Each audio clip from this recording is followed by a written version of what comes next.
Hi everyone, we're going to talk about Section 13, Psychosocial Problems.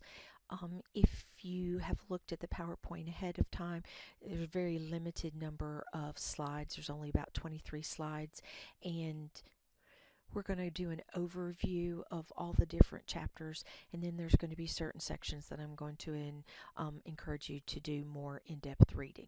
We're going to likely have this in at least 2 videos, maybe 3, depending on how long it goes. Over the past 10 to 15 years, there's been an increased incidence in the number of people living with severe mental health illnesses and also substance use disorders. And many of these individuals receive their care from primary care providers and emergency room departments. Hopefully you've heard of the DSM-5, but if not, be sure and review on page 1056. That is the Diagnostic and Statistical Manual of Mental Disorders, and the most current edition, I believe, is the 5th edition. All primary care providers should have a basic understanding of it. This book provides diagnostic criteria for each mental disorder, and it offers many details to help clinicians to diagnose and treat individuals with mental health concerns. The first thing we're going to talk about is stress and anxiety, and anxiety can impact approximately 40 million adults, and is one of the most common psychiatric disorders in the U.S. Although it can impact any age, it is most common in individuals between the ages of 20 and 45 and is more frequently seen in women. We can all experience mild anxiety during our everyday life, and we know that a little bit of anxiety can be positive, such as preparing for a test. You have a little anxiety of an upcoming exam, and therefore that pushes you to increase your study habits. However, there can be severe or chronic anxiety that can be debilitating. Anxiety can manifest itself in several different ways that can be affective, cognitive, behavioral, or somatic. Affectively, it can be described as an experience of dread, foreboding, or panic, and it can often be accompanied by autonomic hyperactivity. Patients can have concerns with apprehension, fear, intolerance, frustration. They may have behaviors of avoidance, distractibility. They may be restless. Some behavioral symptoms may include apathy, compulsions, overreactions, preoccupations. And then somatic symptoms could include intestinal concerns, loss of appetite, dry mouth, fatigue. Highly anxious people may experience a full range of these symptoms or may only experience 1 or 2 of them. There are several different differential diagnoses that encompass anxiety disorders. Be sure and review those on page 1056 and 1057 and 1058. You're looking for box 64.1. When you have this patient in practice, it's important to differentiate whether this patient's anxiety is relatively mild and a transient state that they're in, or if it is more debilitating. Some screening questions you may want to ask include: are you a constant worrier? Do you unnecessarily worry about things? Are you anxious a lot? How long have you felt like this? Do these symptoms interfere with your day-to-day functioning? The diagnosis of generalized anxiety disorders is kept for those patients who experience extensive and disabling anxiety and last for more than 6 months. When you're evaluating these patients, it's important to consider age.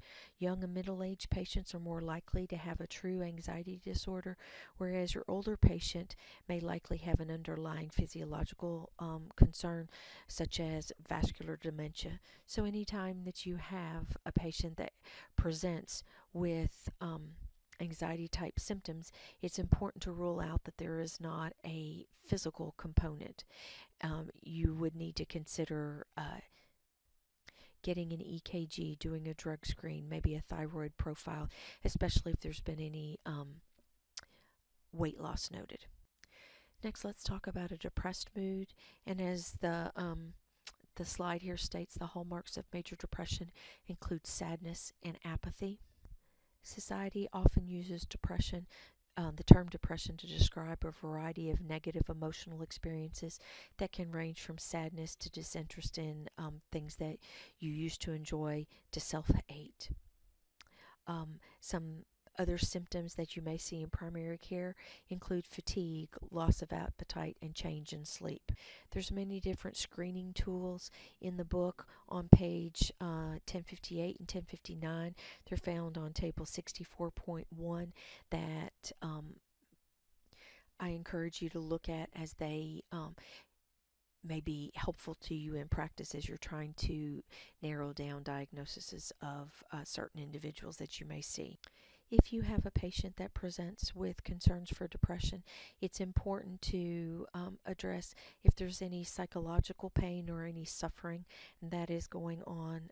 Depression-related thoughts of deaths or suicide are not uncommon and should be assessed by asking your patient, are you thinking of harming yourself or committing suicide? Patients may have a difficult time articulating their depth of their depression, and they may only describe themselves as hurting or feeling bad.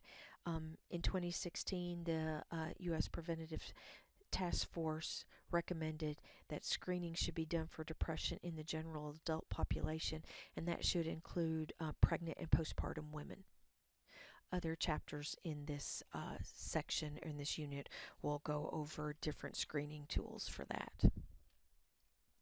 So some common presentations for depression include complaints of unexplained fatigue, insomnia, irritability, anger, anxiety, and hyperactivity. Individuals may have slow thinking or emotional numbness, and these are two pretty severe symptoms of depression that could contribute to minimal self-awareness of what's going on with them. You have to take into consideration that there are cultural variations in how depression presents. This will individualize depression for each person, and it's also based on the person's perception of depression. Depression falls into a broad category called mood disorders or affective disorders, and these encompass bipolar disorders, major depressive disorders, atypical depression, and persistent mood disorders. And we'll talk about those further in future chapters. On page 1060, there's differential diagnoses for depression and different types of depression for 64.2. So be sure and review those as different types of depression for your patient that comes in with depressive type symptoms. Next, let's talk about grief. Also could be called mourning or bereavement. And these are terms to describe a universal human loss. Grief can be triggered by the loss of many different things, whether it's a pet, a family member, a home, social status, occupation, having to leave a home country. It's both emotional and a physiological response, and we probably all remember from our beginning nursing school time Elizabeth Kubler-Ross and her 5 stages of grief, including denial, anger, bargaining, depression, and acceptance. And we're not going to go into those, but be sure and read that section on page 1061. Grief, like depression, can be impacted by cultural, ethnic, religious, and social beliefs. These are going to impact how and when a person or a family will mourn a loss. Grief and depression share many same characteristics and can sometimes be difficult to evaluate when it has turned from grief into depression. When you're working with patients that are having issues with grief, it's important that you validate their pain and distress related to their loss, and you provide appropriate pharmacological therapy if needed, and you make these patients aware of supportive therapies that are available and provide a list. SSRIs have been found to be very helpful in grief and have been known to assist the patient in mobilizing energy after they're going through the process of mourning and grief where they feel like they can't do anything. And counseling is found to be very valuable and may even prevent pathological mourning or depressive reactions. Let's move on to substance use disorders. And with every well visited, you may not do it when someone comes in complaining of an earache, etc. But it's important, if you have an established relationship with a patient, that you inquire and provide information about any substance use concerns. So there's two classifications of substance use disorder components, I guess, or what would make those up. Legal substances that fall into these categories include tobacco, alcohol, depending on your state, cannabis, some illegal substances, depending on the state, cannabis, cocaine, opioids, without medical prescriptions or necessity, hallucinogens, inhalants, such stimulants such as methamphetamine. We know that sedatives and hypnotics and anxiolytics can be prescribed for a variety of reasons on a short-term basis, but how easily they can lead to dependence and subsequent abuse.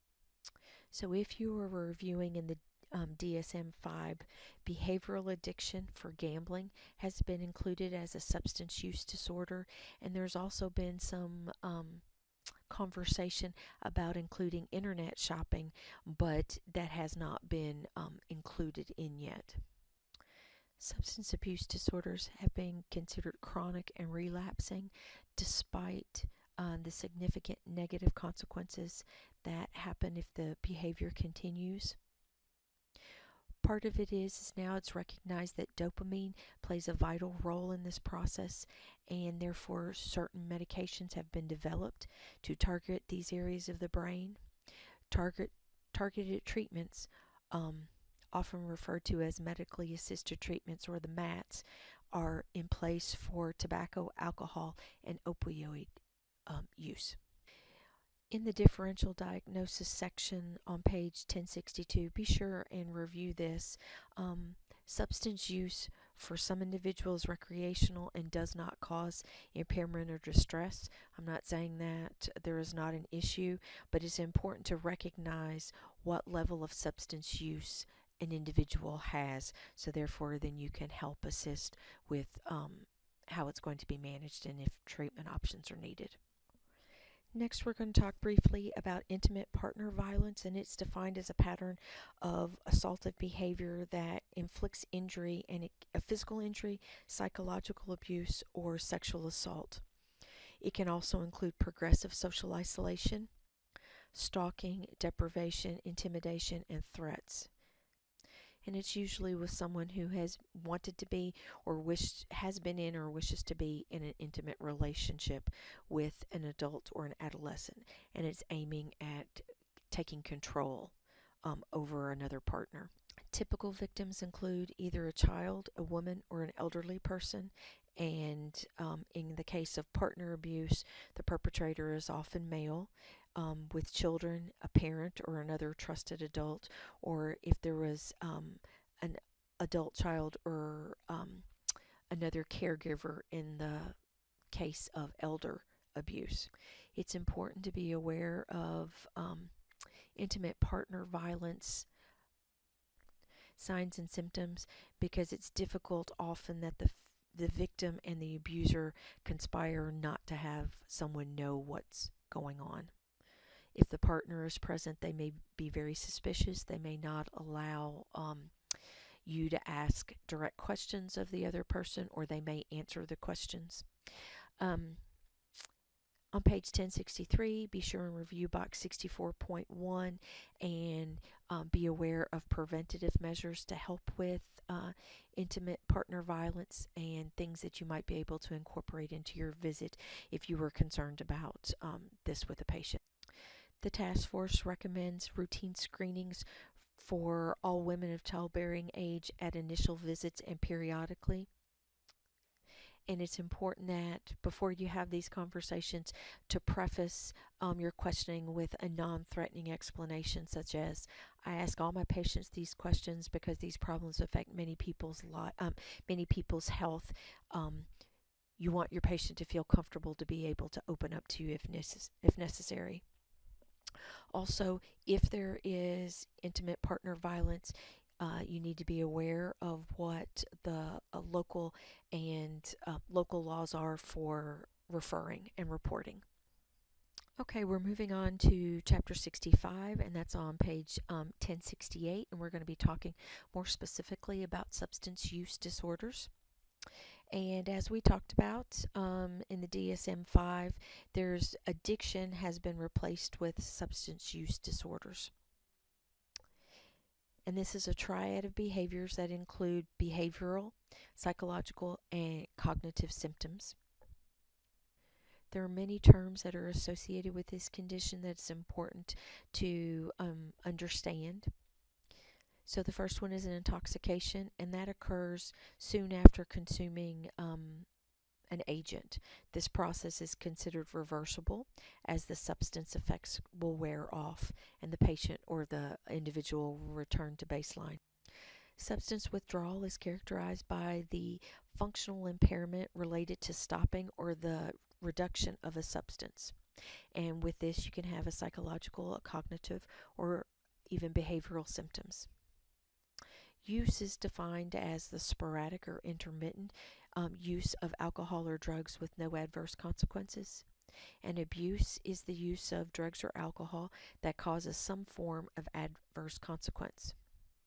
Dependence involves a psychological or a physiological component.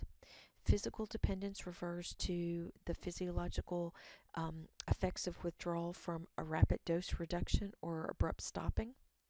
And psychological or behavioral dependence is pathological use patterns and substance seeking activities, which are subjective, trying to find the need for the substance. So all substance use disorders are chronic illnesses characterized by impaired control, social impairment, and the use despite significant consequences, tolerance, and withdrawal. The risk of substance use disorders is going to be directly related to the drug of choice. So in practice, if you have a patient who has questions about substance use, likely it is motivated by there has been a significant negative consequence of their substance use. So, for example, the one that comes to my head may be someone who had drinking and now has sustained a DUI, and they are in your office asking questions about alcohol. Routine screenings of use and abuse of any substance have become a standard part of practice in primary care, and there are several screening tools that are out there. Some common ones are listed in Blackboard. I think I skipped over this slide, but the highest prevalence rates for substance use disorders is between the ages of 18 to 24. Tobacco is the leading preventable cause. Tobacco use as a substance disorder, preventable cause of death and disability, and alcohol is the primary substance of abuse and dependence.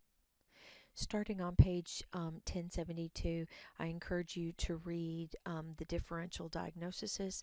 It is broken down into opioid use, nicotine dependence, alcohol-related disorders, cannabis, hallucinogenic disorders, inhalant disorders, sedative or hypnotic disorders, stimulant-related disorders, caffeine, gambling, and they're all very individualized, and we're not going to go into those details specifically.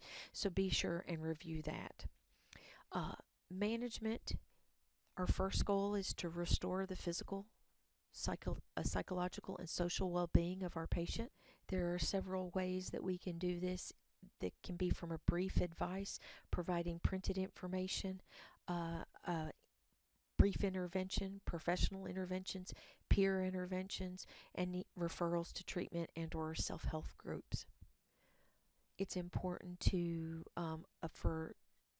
a goal of care to promote early engagement and retention of these patients. These are not patients that we want to have lost to follow up, so it's an ongoing relationship that you're trying to develop with them. The book suggests using motivational interviewing, which we will have in chapter 81 in this section, but further along that you can read about. As we mentioned previously, for nicotine, alcohol, and opioids, there are the medication assisted treatments, the MATs, and those require certain expertise. Nurse practitioners are involved in MAT programs, but that's above and beyond what an entry level NP would be doing. Based on your practice is going to determine to the extent that you manage this patient within your practice and the time that you have to manage this patient. So it's important to get a feel for the type of environment that you're in, how well management of these is supported, and if you need to have your group of referrals that you know that you could send individuals to if needed. So look for a mentor that can help you manage and negotiate these type of patients, and you can learn a lot from someone that has had experience in managing substance abuse disorders. Another part of our care with these patients is to educate them on the effects of these drugs that they're taking, especially during pregnancy. Provide information on abuse to them and to their patients, and have them be aware of the options that are available for them. And it's also important to provide information regarding the dangers of HIV exposure, hepatitis, and other infections, depending on what the substance abuse is, and then what appropriate testing is if there's concerns for exposure. We're going to leave that for the end of chapter 65 and close out this video, and we'll be back with our next video with schizophrenic disorders. Thank you.